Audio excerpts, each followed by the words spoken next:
Kuna bibi moja nilimkuta wa wilayani kwako tena Arumeru. Nafikiri wiki ijayo tena tukaangalie. Bibi wa watu walikuja kwenye ile wiki ya haki ofisini kwangu. Bibi amefiwa na mume wake.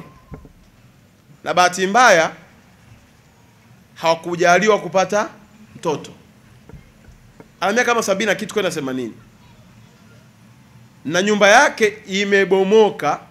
Hizi nyumba za kupiga za tembe zile.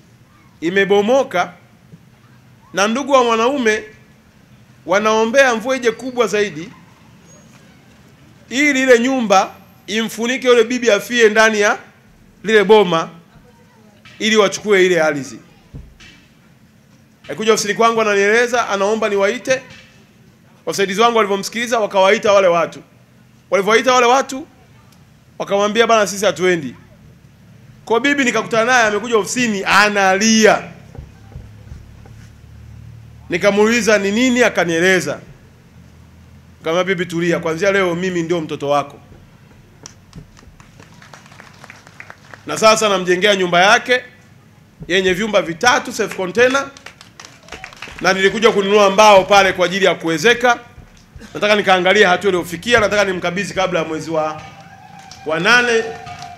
Na nikamuuliza sababu utaishi na nani? Akasema yule anayenipikiaga basi huyo ndio atakayeishi naye pale. Na nikienda kukabidhi nyumba ile itakuwa inalindwa na serikali, ni nyumba ya yule bibi, na bibi atamkabidhi mtu anayetaka kumlisisha. Kwa hiyo nimekumbuka nilipita pale nikakutana na bibi akaniuzia mbao na akanikusanyia watu wa kusalimia. Lakini lengo langu ni moja tu, sipendi kumuona mtu ananyanyaswa kwa sababu eti hana mtoto, kwa sababu hajasoma, hana ndugu serikalini. Hapana. Huyu Mungu ametupa hizi nafasi, lazima zitumike kwa manufaa ya watu wote, tukizingatia haki, utu na upendo kwa mapenzi ya Mwenyezi Mungu. Asanteni sana na Mungu wangu awabariki.